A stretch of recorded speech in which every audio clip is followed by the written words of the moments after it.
Welcome back to the Fit Minute Podcast, Fitness for Real People, with your host, Gabrielle Mazar.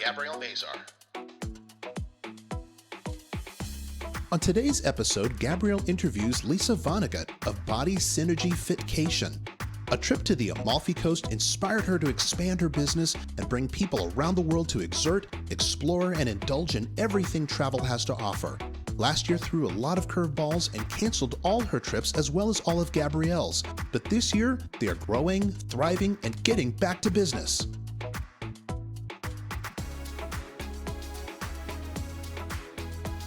And now here's your host, personal trainer and stretch therapist, Gabrielle Mazar.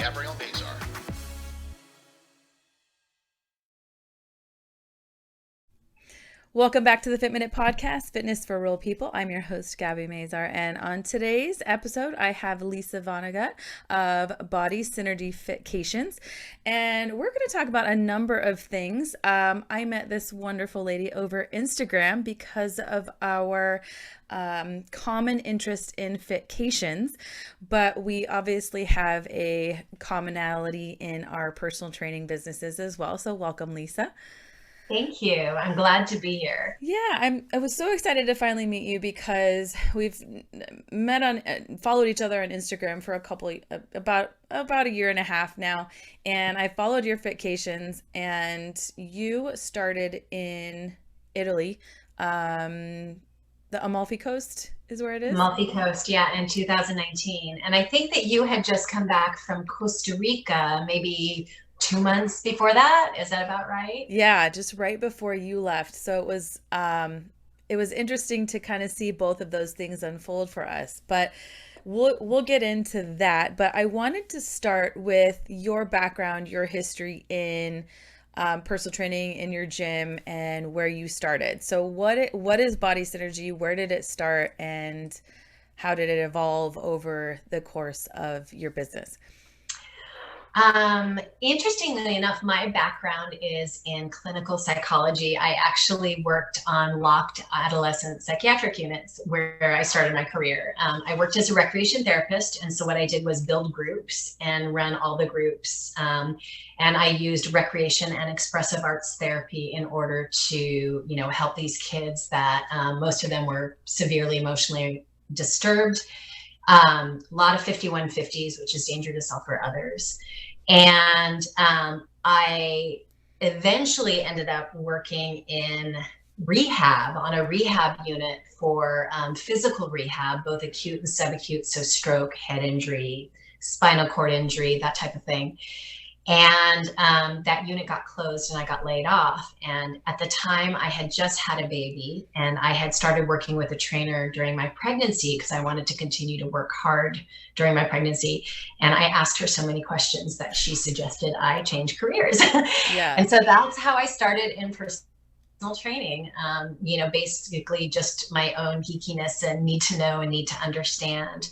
And I had a private practice for about 6-7 years. And then in 2008, I came together with a couple of partners. So our business in Oakland was personal training. We also had a corporate wellness program that was live on-site corporate wellness. And that's kind of my background. And then the Fitcations kind of evolved from that when I went on a vacation with my husband, and we were so active during that vacation. That actually was a vacation to Italy on the Amalfi Coast. And despite the fact that we consumed gallons of Prosecco and gelato, and we ate pasta every night, we both came back feeling fitter than before we left. Well, you're walking and you're biking and you're hiking. And if you've ever been to the Amalfi Coast, you know that it's all stairs. The town of Positano is built into a cliff. There are no streets. It is all stairs. Uh-huh. And so we, I don't even know. I know one day I actually tracked on my Apple Watch, and we walked 14 miles. So, it was just crazy active. And I was absolutely in love with the Amalfi Coast. And I just knew that I wanted to bring people back and share that experience. Yeah, it's interesting that you talk about that because we went to I know we kind of touched on this previously, but we went to with my family back to Croatia and Serbia and Slovenia to bury my grandparents a few years, about 5 or 6 years ago.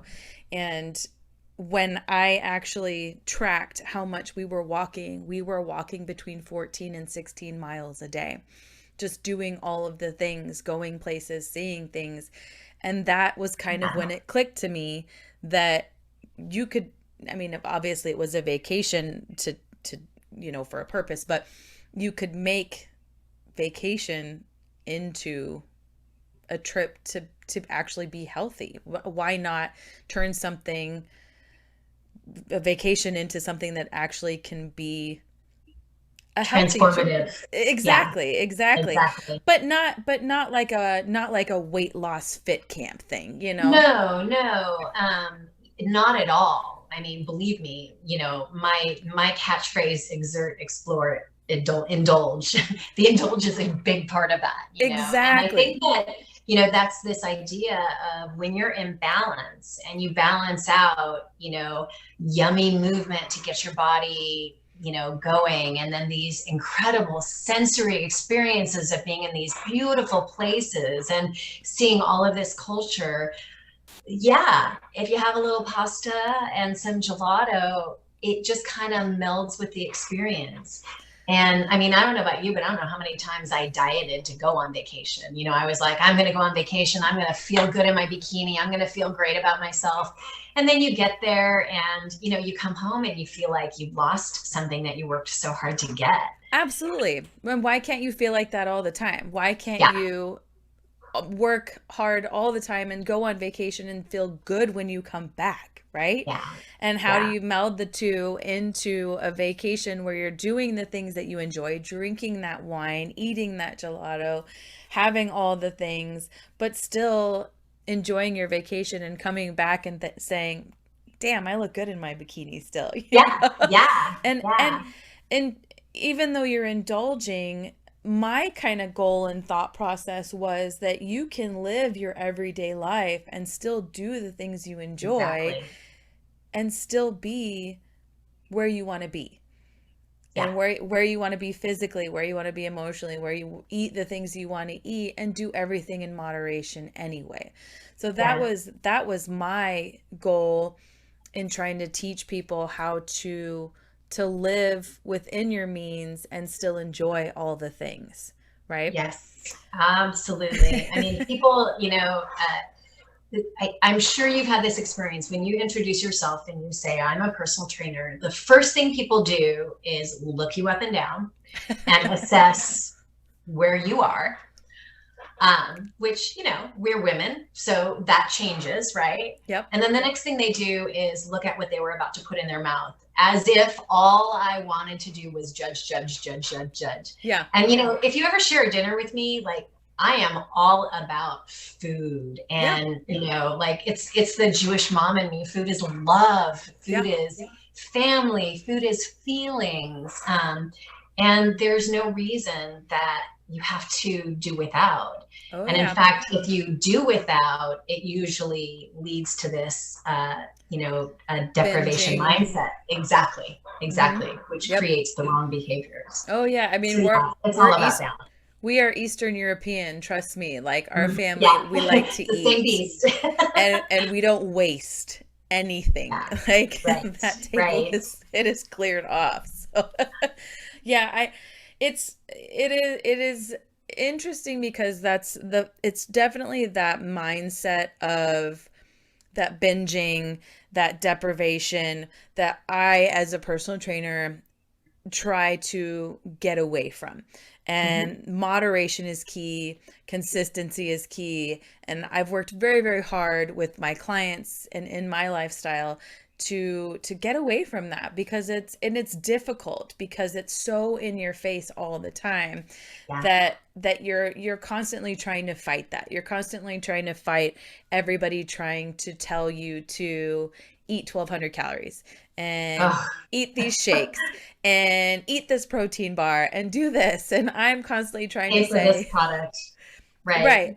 And it's like, stop doing that. Like, eat what you want, but don't overeat what you want. And eat in moderation and exercise and do all the things and do it all the time. And that was definitely the motivation for trying to get well. And of course, I want to enjoy myself too. I want to Yeah, travel, and I want to take fun absolutely. people and have some wine and go on vacation and take people that I want to go and show you the things that I want to do and do them with you and just have fun. And it's Well, and fun. it's really, it is fun. It is really fun. It's also very empowering, like I use the word transformative, and I didn't mean that in the sense of, this is something we're going to take very seriously and we're going to have these very serious moments. Those moments happen, but, with the groups that I've taken, what I've seen in terms of people connecting and forging friendships, and I've also seen it really affect the path of somebody's life. People can have this experience and share these experiences with others. One of my clients on my first trip was kind of feeling lost in herself, and she embraced Fitcation so enthusiastically that the other members of my group accused her of being a ringer. And let me tell you, you should bring her on one of your trips. Like, anyone who does Fitcations should bring this woman. She is so amazing and she's so enthusiastic. More hip stretches, more core, and it actually changed the course of her life. She was really kind of wondering what she wanted to do with her life, and now she's studying training. And she's going to be amazing because she's had this whole wealth of experience where she's questioned herself and what she wants to do. And what people look for in us is somebody they can relate to. And so having had these struggles will make her so powerful and effective in terms of helping other people. I So it's love really that. cool. That's amazing. I think that that's so amazing that and that's the type of experience you want. One of the people that went on mine had never been out of the country. Wow. So that was the first time that he had ever even really left, you know, anywhere far away at all.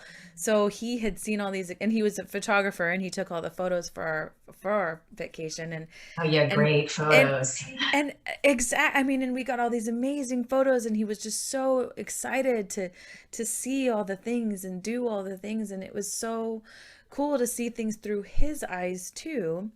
And Hmm. then you have all these conversations. You're having conversations about things that I'm excited about because they're asking you about exercise, about diet, about Right, food, about right. lifestyle.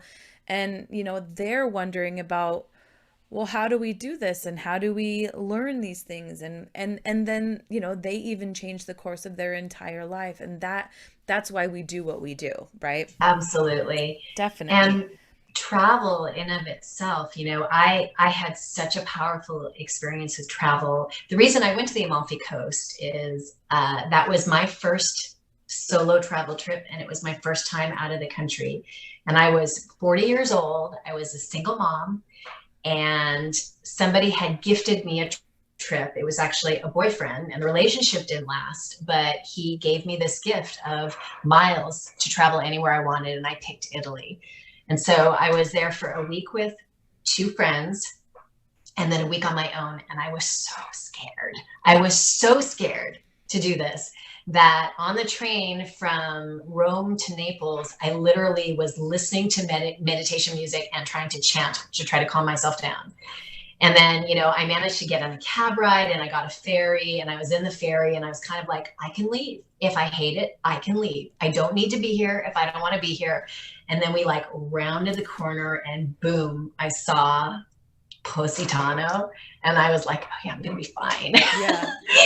And I dreamed about it. I dreamed about it for 12 years. It took me 12 years to get back there. Wow. But so I feel like there's something so powerful in enabling people to have those experiences because it was such an incredibly expansive experience in my own life. Can I just tell you my first solo trip? Yeah, yeah. I went to St. Thomas by myself, And which is, I mean, it's St. Thomas, it's the US Virgin Islands, so it's not that big of a deal. But Well, I mean, Italy is kind of a soft landing as well. It's not like, we but went somewhere scary. I called my sister at the airport. I stopped in Georgia. I think the stopover was in Georgia, and I called my sister crying, and I'm like, "What am I doing? I'm going by myself." Like, she's like, "What is the what's the big deal? Like, you're already halfway there." It's like, you'll be fine. It actually brings up, this isn't as shameless as a plug as it sounds, but solo female travelers, like, our experiences are perfect for solo travelers because Absolutely. it gives you a soft place to land and a group. And, it's scary the first time you do it and you don't speak the language. Yep. And culturally things are so different. And yet it's so empowering to be able to. It's a safety net. Yeah. It's meeting people that you wouldn't meet otherwise. It's someone that already knows where you're going. You're experienced in travel. You're experienced with the place you're going to. Everything's already set up for you. It's absolutely, it is scary traveling on your own for sure, especially somewhere you've never been. That is for sure. I wanted to go a little bit into what happened during COVID and you shutting down your business and kind of pivoting your business. So we'll get away from the traveling for a little bit and get into kind of what happened during the last year of your business. So you had a brick and mortar and you shut down after COVID. So tell me a little bit about that. Yeah. So I had been in business with my two partners since 2008. So, we've been there for 12 years. We were established. And when we got this shelter in place order, we thought it was going to be 3 weeks. And our landlord really generously reached out to us immediately and said, listen, you guys, no rent for April. I'm not going to charge you rent for April. So we just thought we were going to be fine. And, one of my characteristics, both good and bad, is that when things get crazy, I get very calm and very clear and very directive. So, we got this shelter in place order, and by 8:00 that night, I had my entire practice online. I was like, this is what we're doing. I will see you on FaceTime or Zoom. I need you to have a yoga mat.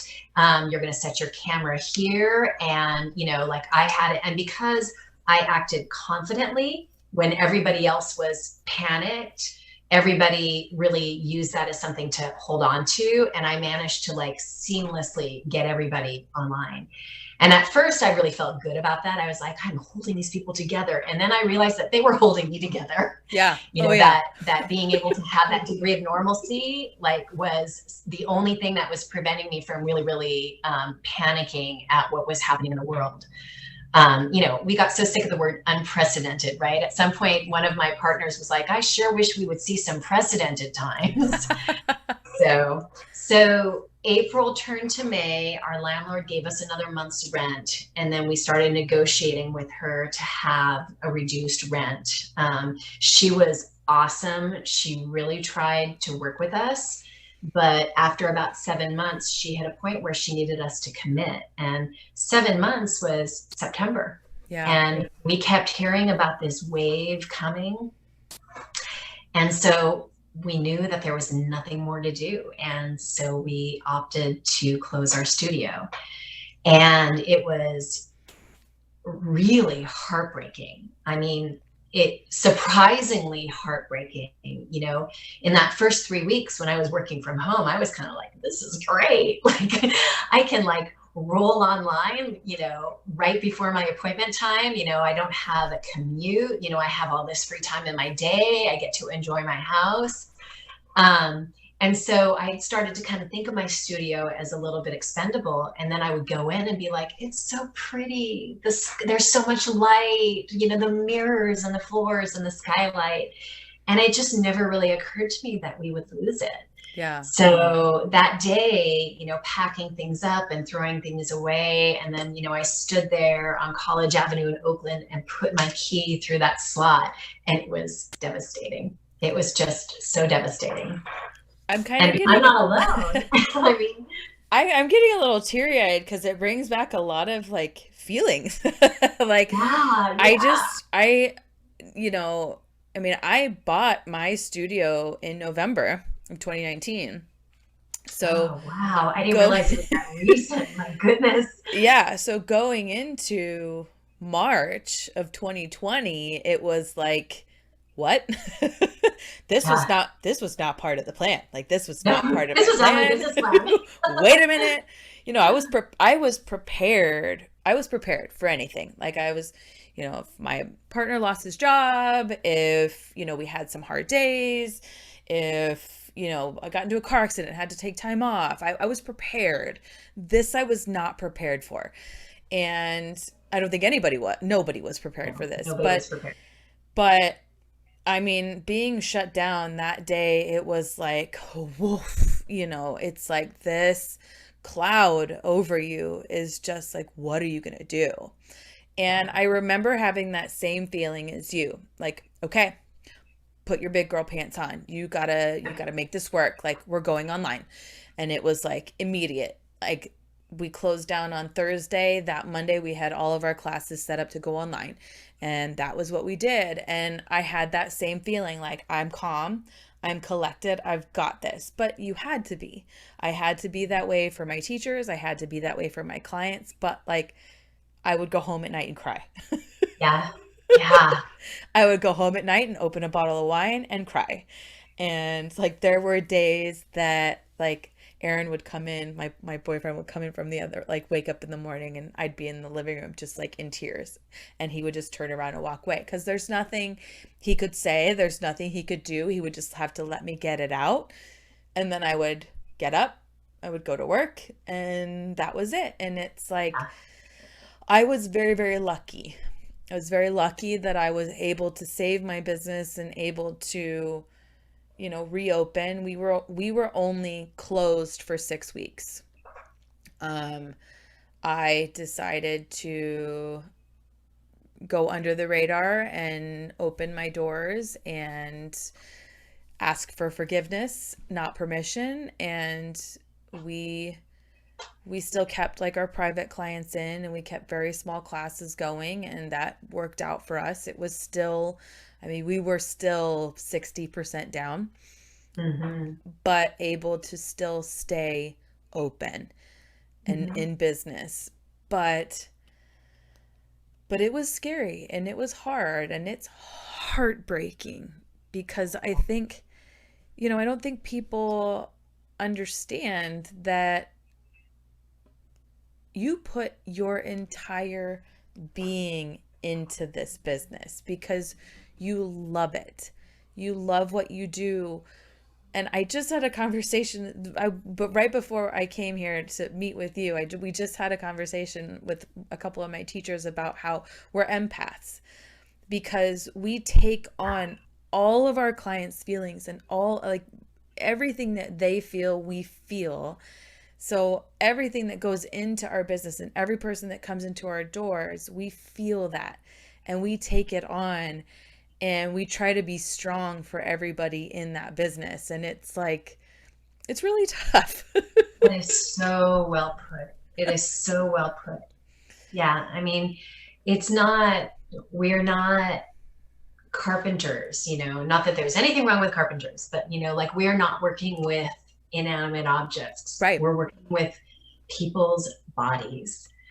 And, I mean, all of the feelings and the thoughts and the experiences that go into making somebody's physical form, like there's no way you can work on their physical form without being a part of who they are and, every fiber of their being. And so, when you think about the community that forms around a physical space in a studio, I mean, like I had these beautiful friendships with people that were not even my clients, Yeah.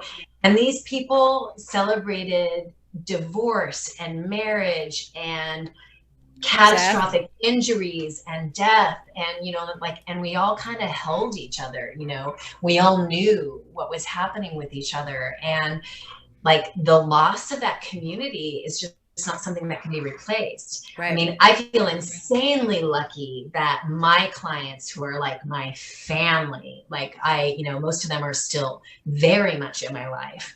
But like losing that greater community, and also my partners, Mike and Mark, they're like my family. They're like my brothers. And, at one point, I was at the studio doing something, and Mark came in, and like, I wanted to hug him so badly. And we had our masks on, and we stayed 6 feet apart. And it was just like, Yeah. So it's been, it's been really difficult. Yeah. It's been a long ride, but there are definitely silver linings that have come out of this. There are a lot of silver linings. I know for me, I wouldn't have survived my business myself. I wouldn't have survived without this, because I was just working on my own.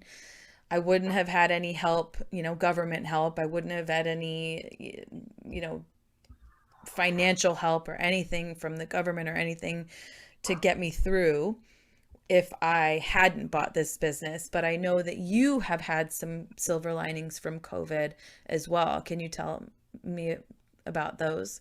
Sure. It's crazy, actually crazy what happened in my life as a result of that. So, I've had this dream of traveling my entire life. And so much so that I created a business that would enable it. The thing about being a personal trainer is that if you're not there, you're not making money. So you go on vacation, and that's all out of your pocket. So the idea of traveling and going anywhere and taking 2 weeks off, that's half your income for the month. Right.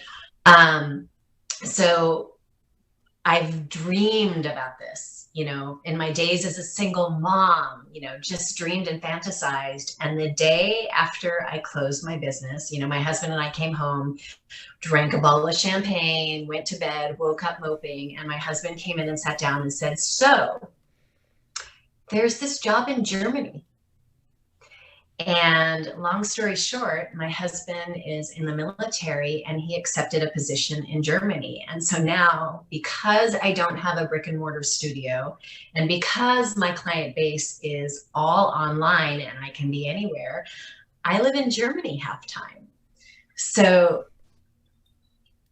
out of this incredible heartbreak came this absolutely insane opportunity for me to do something that never would have been possible otherwise. Yeah, that's huge. It's magic. It's absolute magic. And there's a part of me that feels really guilty that I've ended up in this place that's so incredibly overwhelmingly positive after out of the ashes of a pandemic. There's a little bit of survivor guilt there, but I also think that there's a lesson. And I don't want to say that in a real preachy way, because so many people have lost so much that can't be replaced. Absolutely. But that saying that when one door closes, another opens, for me, like, this has just absolutely manifested it. And now I'm looking for ways I can build a practice and a business that's, not based in California. Right.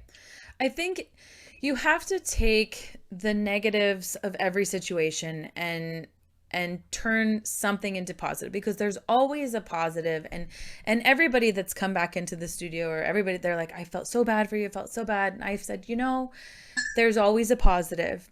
And there have been terrible, terrible things that somebody ran through my front windows of my studio, all in the past year. COVID happened, our studio closed. Then someone ran into my front windows. It took me 2 months to replace them. The second we got our windows replaced, within the same week, we got broken into. I totaled my car by hitting a deer. It was like one thing after another, after another, after another. So it was like in succession, all these things happened over the last year.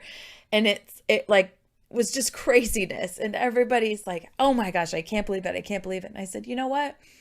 It only makes me stronger because I'm still here. I'm still here. And I'm grateful. I'm grateful for every person that walks through my door. I'm grateful that my business is thriving and we're only going to get better. I'm grateful that we're healthy, that I'm healthy, that my parents are still healthy. And there are silver linings. And I hate to say it too. There is that survivor's guilt that we made it through this and there's so many people that didn't. And it breaks my heart for those people and for someone that has suffered so much or suffered loss, or I've even lost people myself, and I hate that. But it gives me so much more to be grateful for, Yeah. So I Well, guess there's that mindset, like we can spend a lot of time thinking about what we've lost, or we can really focus our energy towards the abundance that we have. And it's very easy for me to say that. And it's not as superficial as it sounds, because it's really about your mindset. It's really about, choosing to take the ashes and create something with that. Right. And that doesn't mean that you or I or anyone else doesn't feel loss and doesn't feel fear and doesn't feel that panic of survival.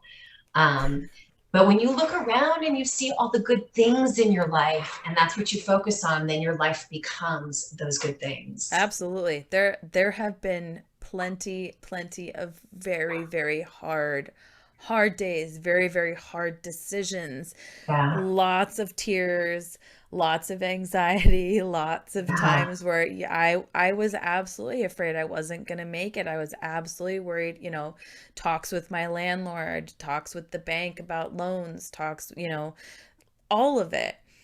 But I have tried extremely hard to continue that positive outlook that if I can get through this, I can get through anything. And that has really been that positive mindset that there is an end. There is an end to this. And at the end, the other side is better, because it is. And it always is. I mean, on the other side, it gets better. It always does. You always get through whatever situation it is. And there'll be something else, but it's definitely not going to be COVID. So we can only go up from here, right? Right. I mean, this wasn't in anyone's playbook. So nobody's playbooks. But speaking of going up, so you have rescheduled and rescheduled your next vacation. Literally scheduled and scheduled and rescheduled and scheduled. So we're going in September. Yay. So the dates of your next vacation are scheduled for when? It's September 18th through the 25th on the Amalfi Coast of Italy. And anybody yes, I wish I could go. I would love to go. I'm definitely going to. I wish you could go. I will be on one of your Amalfi Coast vacations one day. I promise you. Well, I think we'll be on each other's vacations for sure. New Zealand sounds amazing to me. Yes. I am planning for next year. It is going to happen. I can't wait. But so if people want to go on one of your Fitcations, how can they find you? You can email me at lisa@bodysynergyfitcation. Okay. Or follow me on Instagram, which is at bodysynergyfitcation. Body Synergy Fitcation. Okay. If anybody, I will also post that in my show notes so that if anybody's interested, yes. Can you give me some more details on it first though, before we sign off? I want tell me exactly what you do on this vacation. It's going to be so great. It's 6 days and 7 nights in an oceanfront room on Fornillo Beach, which is in Positano itself. So it's a 10-minute walk into the center of town and a 5-minute walk to the ferry station. And we will go see Ravello. We're going to hike on the Path of the Gods. We're going to go through this incredible valley filled with waterfalls called the Valley of the Mills. We'll have a private boat tour of Capri. a cooking lesson from one of the finest restaurants in town.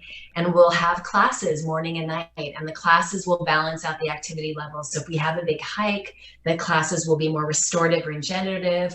But if we're going to spend the day on a boat drinking Prosecco, I'm going to work you a little harder before we go. Still indulge. It is still right, an indulging vacation. Yeah. So it's going to be amazing. And the group, the people that I've had that I have currently enrolled who have stuck with me this whole time are amazing, incredibly fun people. So come with us. Awesome. Well, follow Lisa on Instagram at Body Synergy Fitcation. I follow her. I see her photos for the Fitcations. They look so much fun. Yeah, likewise. It's awesome. So if you're interested in more information, I will definitely be posting that in the show notes. And thank you, Lisa, so much for sharing your story. Thank you so much for coming on my show. I will definitely be sharing this, and hopefully sometime soon be on. We'll see each other in person. Yes. I would love that. Thank you so much. This was a pleasure. It was really great to actually hear your story, and I learned a little bit more than the last time we talked too. So, but all right. Thank you everybody for listening. Hopefully you will be on one of Lisa's Fitcations soon, and maybe next year too. But have a wonderful week, and we will all see you next time. Thanks. Thank you.